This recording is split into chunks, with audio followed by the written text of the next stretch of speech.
When I think about infrastructure, I think about timeframes. So often we are driven by short-term incentives, but solving our infrastructure issues requires intergenerational thinking, intergenerational investment. Intergenerational values are central to Te Ao Māori. And for our next session, please welcome the rangatira of this kōrero, Elena Rā.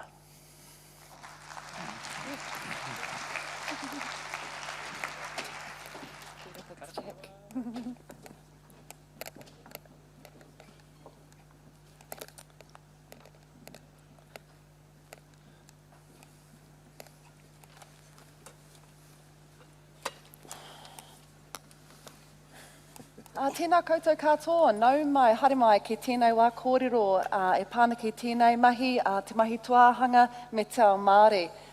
Kia ora koutou, thank you for joining us for this conversation around iwi investment and infrastructure. Ko waio, ko Elena Rā, taku e koa, he uri o ngō Ngaitahu. So descendant of Ngaitahu, Elena Rā is my name. I'll be facilitating this kōrero today. Tēnā kōrua. Renata, rawa ko Leon. He mihi nui kia kōrua mō tēnei wā kōrero me wā pātai pāna ki tēnei mahi tino hira. I'm going to let Leon and Renata introduce themselves, and then I'll give a bit of an overview and set us up for this conversation today, which is going to touch on where we are at currently in Aotearoa with regards to iwi investment and infrastructure, where we're heading in the foreseeable future and some practical steps for how we navigate that. And then we'll look to the future a little bit further, start to have a bit of conversation around where we're at politically, and also how we build a strong future for Aotearoa working with iwi. So, tēnā kōrua, Renata, kia koe. Kia ora. Tēnā koutou katoa, ko Renata Blair tōku ingoa, no Ngāti Whātua, ko au te General Manager o Te Pēke Aotearoa or Māori Business. So yeah, Renata Blair's my name. I'm from the rohe of Ngāti Whātua, which is in the middle of the CBD of Auckland, and I'm the General Manager for Māori Business, which sits in the institutional banking part of BNZ.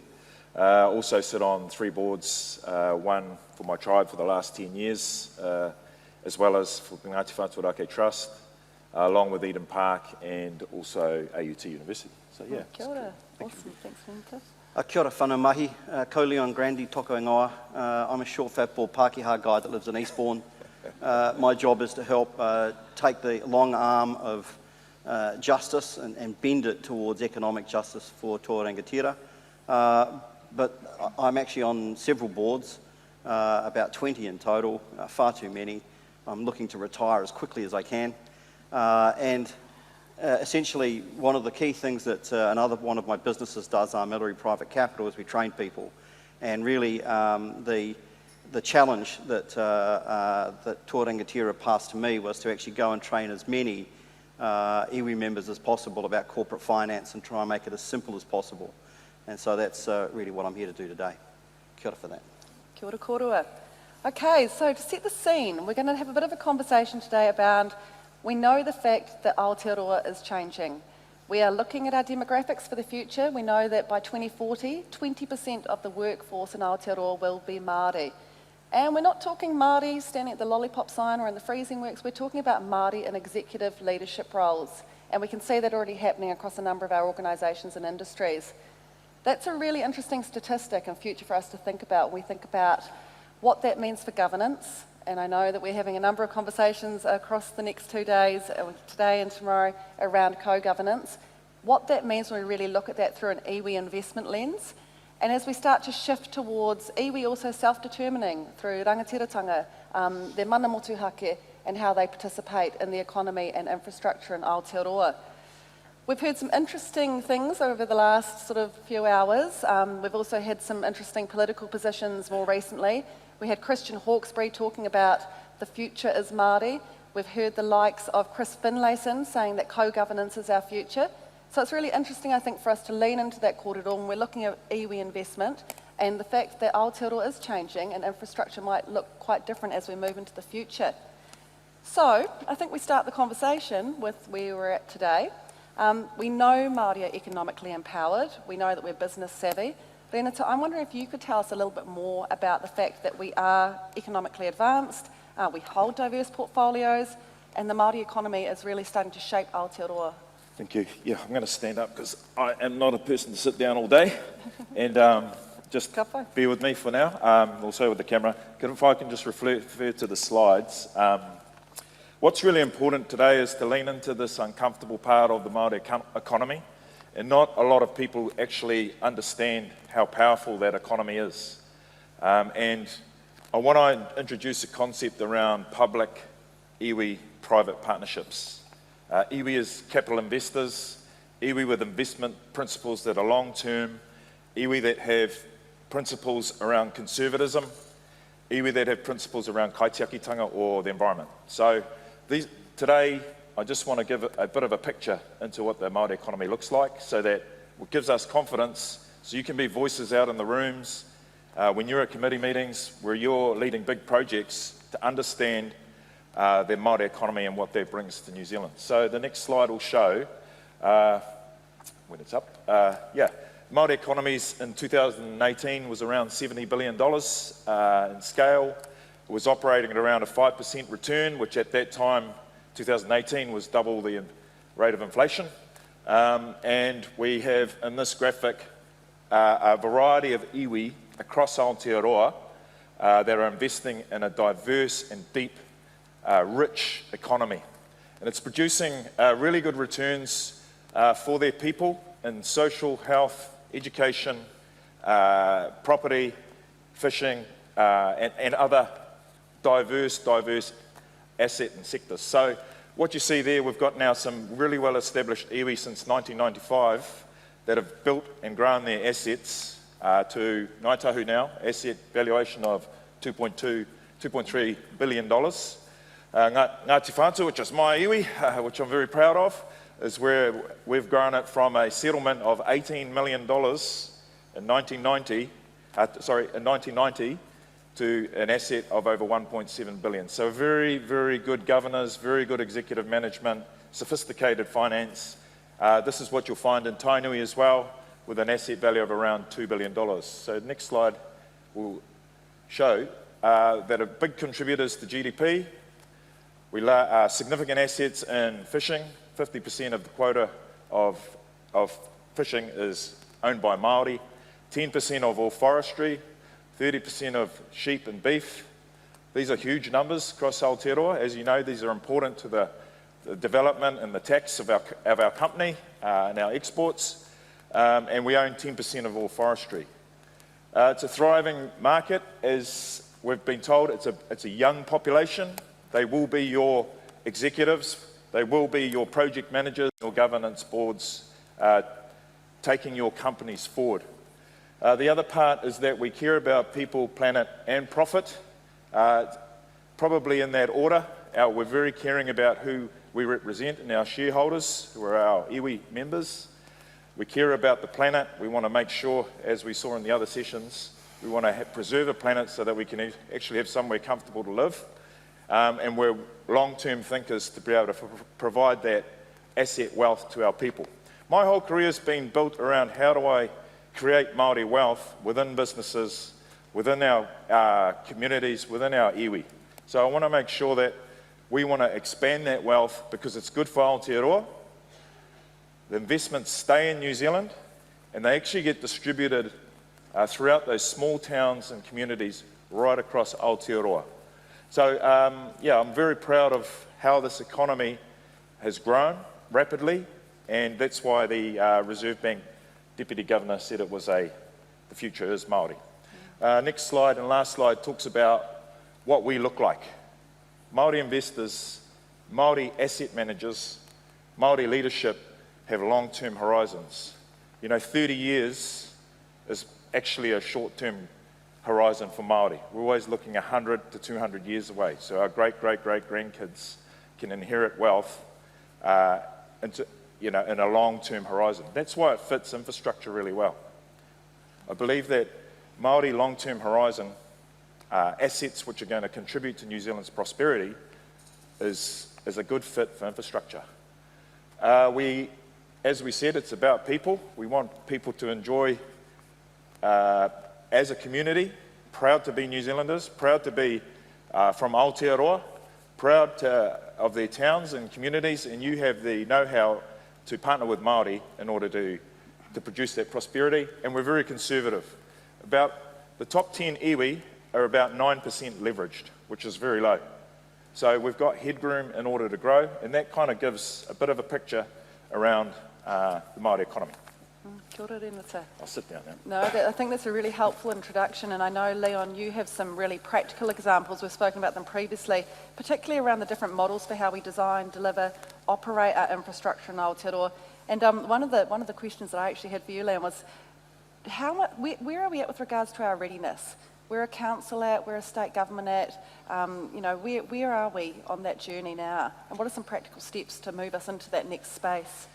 I think the level of maturity across New Zealand around project finance and structured finance is very limited.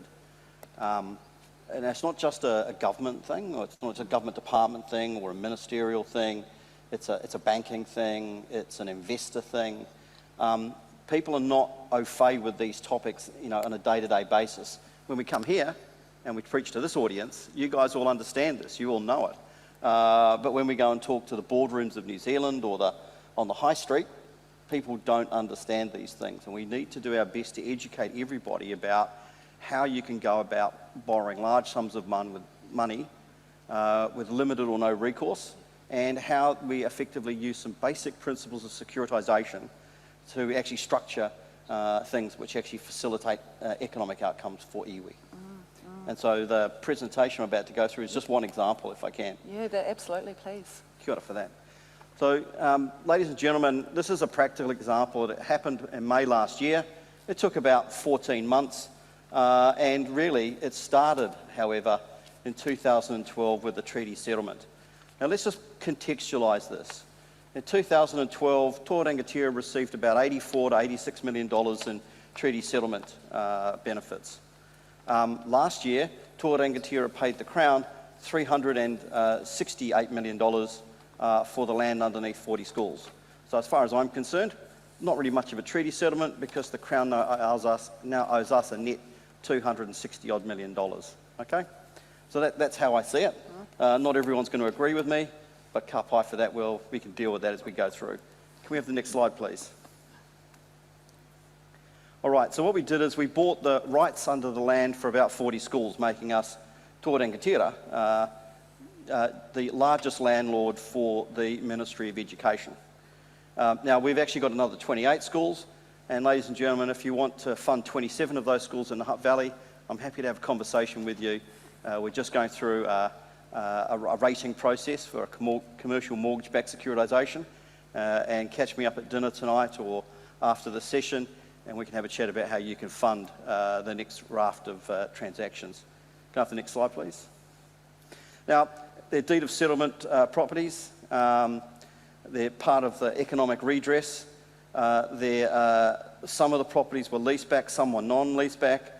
We have to exercise all of these rights within 10 years of settlement, which makes it 2024 June. It's the underlying whenua only, it's land only, not improvements. They're perpetual ground leases and they're net leases, so all of the insurance and rates, etc., are met by the tenants. And Toa had a total of 79 deferred settlement properties. We've already settled on 44 of them, so we're actually doing better than the average. Most iwi actually do not settle their deferred settlement properties, and that's the overwhelming majority of settlement monies, just so you're aware. Kia ora for that. Can I have the next slide, please? Why do we focus on these assets? Well, they're homogeneous assets. They're very similar, but they're also in a portfolio. So there's risks associated with owning 40 properties, but any one property could have a problem and the other 39 would carry on. They were the most favourable and most progressed of the lease documents in the treaty legislation. Again, the whenua only, so there's no maintenance obligations. They're leased back to the Crown with AAA, which is a AAA rated entity with a perpetual ground lease. So the credit quality of the counterparty was actually quite good. The lease structure, it's a 20% discount against the current market value of the underlying land, a fixed ground rental structure, net ground lease, 21-year perpetual renewable terms, and 7-year rent reviews for a formulaic review mechanism. And I actually used Lego blocks to help explain this process. I stacked 21 Lego blocks across a table. At year 7, I added a little bit of Lego block, a little thin piece to the next 7. And then I added another little thin Lego block on top of that for the next 7 after that. And that represents the 2 lease increases at year 7 and 14. And then I stacked them up vertically, and I showed them that we're paying $336 million, and the value of the assets was $448 million, and the total flows exceeded $448 million, so that everybody could see that the Crown would effectively be paying for, with principal and interest over the first 21 years of the lease, the properties. And that's the only way I could get Toa Rangatira to agree to borrow money, because they are inherently conservative and the leverage problem is a big issue. So we did some other things. The lease itself and the liabilities themselves are non-recourse to Toa Rangatira's corporate balance sheet. The recourse comes back to the Crown through the lease structures, and all the money goes into a lockbox. We don't touch any of the money. It's going to be fully repaid over 21 years, and therefore our children and our great-grandchildren, they're the ones that are going to benefit from these perpetual lease flows. Kia ora for that. Can I have the next slide, please? Here's the transaction time frame. It was difficult. As Minister Wood said earlier, the Crown is not a good customer. They stopped the transaction for 2 months in the middle of June and July because they suddenly realised how expensive this bit of land was going to be, and therefore what the rental obligations would be. And so obviously interest rates nearly trebled in that period. Ren knows because he was on the other side of the transaction with me, and it was a very difficult time. The Crown are not good customers, and we can say that again and again. They're lovely people, they try to do the right thing, but they're not necessarily as financially literate as you might hope. Can we have the next slide, please? Funding the purchases, we use principles of securitisation. We also use a 15-year interest rate swap. So what does that mean? It means there's no interest rate risk for 15 years. This means that all the volatility with interest rates, we can worry about all of that in 15 years' time after a huge amount of amortisation has repaid the majority of the loan. And so therefore there's less risks to the underlying cash flows, making the iwi happier with it. Can we have the next slide, please? So how do we fund the purchase? We actually went out to several banks, Renata Blair at BNZ, ANZ Westpac were the 3 major banks, Booster was the KiwiSaver Fund in Kimihia #1, and that gives us an all-in interest rate of 5.57%. And Te Tumu Wakatipu, we went to 2 Māori land trusts, our own, Rotorua in Rotorua, and a KiwiSaver Fund, Fisher Funds, to come up with the wholesale funding, or the holdco funding as well. Kia ora, can we have the next slide, please? And so basically this is the story. Toa Rangatira went from having very little whenua in its own rohi to 144 hectares. It's got a triple net lease, $22 million a year. The discounted purchase price is $351 million, and the current market value is $448 million. Next slide, please. Insights and learnings, heaps of stuff. Too many to get across here, but come and have a chat to me. Feel free to contact me. I'm on LinkedIn. I'm here to share this. I've been told by the board of Toa Rangatira I must share this with other iwi who need to settle. Please, feel free to contact me at any time and I will respond to your inquiries. Next slide, please. Tranche 3, the 27 schools in the Hutt Valley. Please come and have a chat to me if you want to participate in that process. Banks and funds are doing that right now. And next one, please. In 150 years' time, we've modelled it out a very simple set of assumptions. The total property value will be about $8 billion, and the total market rent will be about $424 million. And in fact, I think we'll just leave it there, but that gives you an understanding. It's happening now.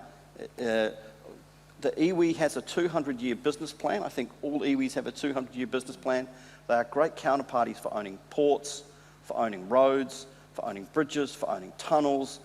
Anything that you can meter, anything you can put on a set of scales or meter, can be done with project financing or structured financing, and is available at limited or non-recourse processes to help people use and leverage their equity that Ren mentioned before.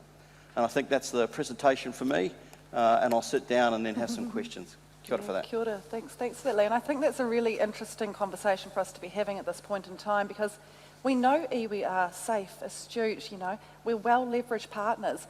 There still seems to be, we still hear that people aren't quite ready to lean into those relationships. We're leading into the election very soon, and we know that some of the observers of parties have described a conflict between some of these values that we've been talking about, the fact that Māori have a long intergenerational lens.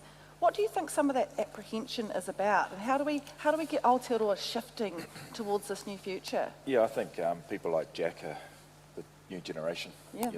They're embrace a Māori world, they embrace a non-Māori world.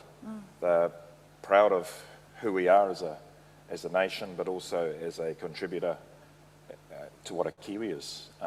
Someone who can speak te reo, someone who's professional, someone who's in really important positions. But I think at the moment there's just this polarisation and stretch of these views, which is really unhealthy, I think, for New Zealand society. And I think it's like the general masses, once they hear the information like they've heard today, it's actually quite liberating. It's exciting, it's rich, it's part of our identity as a country to get involved in your iwi or in your tribal. A lot of you are at the moment working with a lot of iwi on projects, significant projects building across Aotearoa. And I want to move us from doing the openings and the blessings and the the cultural assessment into the ownership of those assets.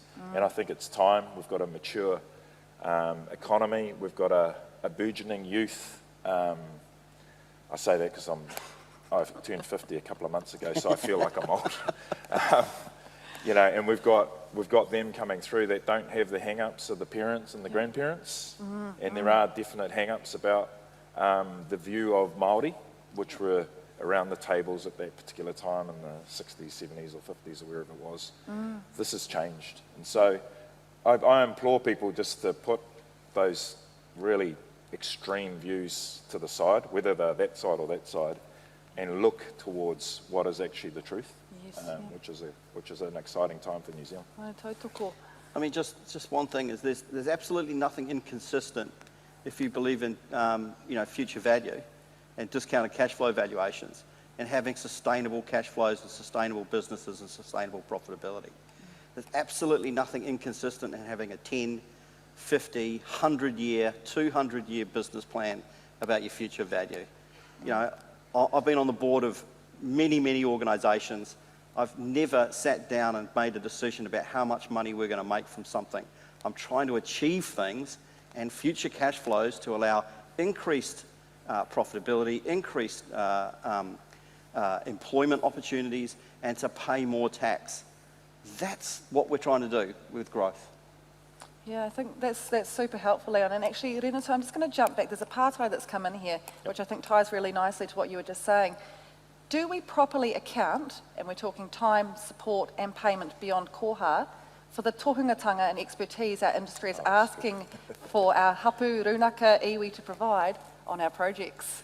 Yep, some of the people that are the experts in Māoridom are world class, and we don't attribute enough kind of mana resource to them. They're just at a global excellence level in their culture, but also they wear multiple hats as business leaders, as community leaders. So at this stage, in our kind of history, the impact of Māori culture has gone beyond kind of the All Black haka into more of where its impact is huge and it should be remunerated as such. No, absolutely, tautoko that. One of the other pātai that we have here is, are investment arms of larger iwi, and you might be able to speak to this, Leon, driven in the same order of people, place, profit, or are they empowered to focus on profit to achieve other outcomes? Look, I can't speak for anyone else. I can only speak for Toa Rangatira, and I've basically worked there for 3 years since the lockdown, and I've never had a conversation with either the board, the Audit Risk Investment Committee, or the CEO that was about how much profit or how much cash do we make out of this. It's about how do we increase the mana the well-being and the prosperity of Tō Rangatira. And I believe that all of the other iwi groups out there have got the same driving principles. I can't swear to that, but I'd be very surprised if that wasn't the case. Yeah, I think what's, because I'm very privileged, I get to go and meet with lots of different iwi, get under the hood in terms of their businesses and really see that a lot of them are really sophisticated now. You know, the finance functions of some of the, you know, for want of a better word, the super tribes are very sophisticated. They drive a hard bargain and a price, and I think there is a chance to lose your identity in that. And by that I mean you have to go back to your purpose, whether it's toa, whātua or tahu, to say, are we living by our values in the way we do business? And I think I think the iwi are, the ones that are more sophisticated, they've got very, very sharp individuals that are, you know, that are obviously driving a hard price to return profits back to their people. So there's a bit of a balance. And I think there's a question in that right around what is infrastructure for iwi? Where are our interests? And I know I often talk to Te Taiao and the interconnectedness between, you know, the well-being of our people, the well-being of Te Aotearoa, our natural environments. And there's an interesting part I hear that sort of starts to speak to that. How might iwi and hapu see investment in natural infrastructure, reconstructed wetlands, permanent indigenous forestry, given no ROI in the usual sense? Yeah, I guess we've got a natural tendency to care for the environment. So we're caretakers or kaitiaki. But I think we've also got to be cognizant that we do need a return to our people. I think when we look at wider infrastructure, iwi are talented in certain parts due to their natural environment, and infrastructure can play a big role. You know, obviously the ports in Auckland's a big topic for our tribe. Roadings and motorways, water, electricity is different for other tribes. You know, the wind turbines down is a natural one for the West Coast Taranaki tribe. So they've lived with this for centuries. You know, iwi have gone through pandemics, wars, civil war. We've gone through tech busts, property busts. So with all these scars and all this learning, adds to a really kind of robust, mature outlook on how we view our country. And the more we can improve all of that infrastructure, those towns and cities will grow and be more profitable. Iwi is a byproduct. If the towns are growing and they're being more successful, our assets grow as a result of it. Yes, yeah. I mean, I've got an example. So with Mana College, we gave up part of the Mana College rental and we actually turned it into a wetland. Now, that's an economic cost. There's an opportunity cost associated with that. We tried to buy a sewage treatment station from Wellington Water and Porirua City Council in Te Tahi Bay because it fails about 70 to 80 days of the year, depending on weather events. And we were going to buy it for $1 and spend $25 million on it and put a meter on it and charge people for water rates. But there's, you know, the plans were in place for 3 waters already. People didn't want to get in way with that, but so we're still suffering poor water and sewerage issues out of Te Tahi Bay. But I mean, I was actually at ABN AMRO, who took over the relationship from Barclays to Zoit Wed on the Anglian Water Care, which is Moa Point in Te Tahi Bay originally. So all of these things can be done. They've been being done for 30 years. Goodness gracious, people, project finance and infrastructure finance is simple. If you can weigh it, count it or measure it, you can charge for it. And that's what we need to get a really clear understanding on. Thanks, Leon. We've got time for one more partai, and there's quite a few here, so thank you all for sending those in. I'm going to go with this one because I think it's a really interesting way to wrap up the kōrero that we've had. What advice do you each have for supporting non-Māori to gain comfort with the idea of co-governance? Yeah, we've only got 1 minute, so I'm not going to try and answer that one. I guess what it's about is delving in and learning, you know, being comfortable with being around Māori. It's about how do you know, your kids are in schools where they're singing the national anthem in Māori. It's just the natural way of being.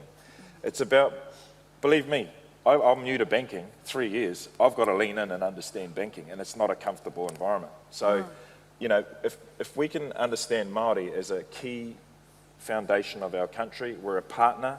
We're not just a, just an added-on group. We're actually a partnership, and we do partnership really, really well. We want to ensure that our country thrives, and we want to make sure that when we're doing business with you, we know who you are and what you're about, and so that we can move forward together. If I could just flip it around completely. So I'm a short, fat, bald Pākehā guy. When I was a young man and had hair, I was a young officer in 16th Field Regiment, Royal New Zealand Artillery. Every single one of my senior NCOs, every single one of my junior NCOs, and 60% of my men were Māori. They kept me safe. They kept themselves safe. They helped me understand and grow as a leader when I had no idea because I was 21 years old. If that's not a great example of co-governance, what the hell is? Yeah. Ladies and gentlemen, co-governance, especially around water, is a joke. Read the legislation. Regional governments and local iwi get to select the people who are going to go on the process to select the boards. It's not about going on the boards, it's about selecting the board members, and they're described and defined by legislation. Co-governance is a complete waste of time. And not to mention, like on our board, we have non-Ngāti Whātua on our board, non-Māori, because we value the the experience. Absolutely. We develop the expertise, the connections to build our people. So we do co-governance really well internally, and I think we've got a deep succession of young governors coming through, which is great too. No, kia ora, tautoko tērā. Okay, we've got a big red flashing thing saying that we are out of time. Right on, He mihi nui kia kōrua mō tēnei wā kōrero. Kia ora. Kia ora. Kia ora.